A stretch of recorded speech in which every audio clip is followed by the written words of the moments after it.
Século XXI é o boom da informação.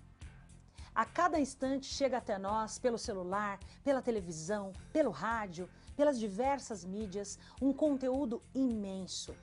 Notícias, acontecimentos na velocidade relâmpago.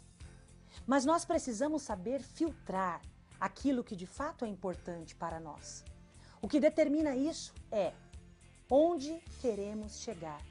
Qual é o nosso foco? Porque se nós não tivermos um foco, nós seremos levados pela enxurrada de informações desnecessárias e inúteis. O nosso destino estará nas mãos de outras pessoas.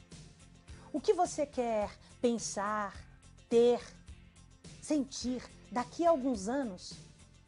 Se você não souber onde você quer chegar, qualquer caminho te serve.